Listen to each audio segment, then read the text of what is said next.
Lyari transformation project کے تحت Lyari town میں ترقی کا نیا سفر جاری ہے، جہاں کھیل، تفریح، تعلیم اور بنیادی سہولیات کے بڑے منصوبوں کا آغاز کر دیا گیا ہے۔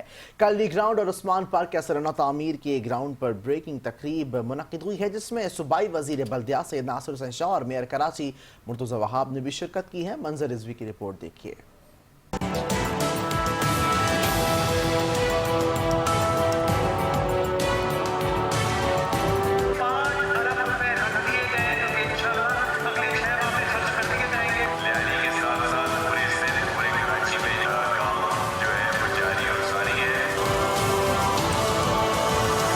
لیاری میں ترقی کے ایک اور اہم مرحلے کا آغاز ہو گیا ہے۔ کل ری گراؤنڈ کی اثر نو تعمیر 400 ملین روپے کی لاگت سے کی جائے گی، جبکہ کلک کے اشتراک سے مولوی عثمان اف بیا پارک کی تعمیر 430 ملین روپے میں مکمل کی جائے گی۔ گراؤنڈ بریکنگ تقریب میں صوبائی وزیر بلدیات سید ناصر حسین شاہ اور میئر کراچی مرتضی وہاب نے عثمان پارک کا سنگ بنیاد رکھا۔ صوبائی وزیر بلدیات ناصر حسین شاہ نے کہا ہے کہ جب بھی بلاول بھٹو سے بات ہوتی ہے وہ یوتھ کو آگے لانے کی بات کرتے ہیں، وہ چاہتے ہیں کہ نوجوان باصلاحیت اور موٹیویٹ ہوں۔ چیئرمین بلاول بھٹو کی ہدایت ہے کہ مربوط پلاننگ کے بعد تعمیراتی کام شروع کیے جائیں۔ لیاری کے ساتھ ساتھ پورے سندھ، پورے کراچی میں کام جو ہے وہ جاری اور ساری ہے۔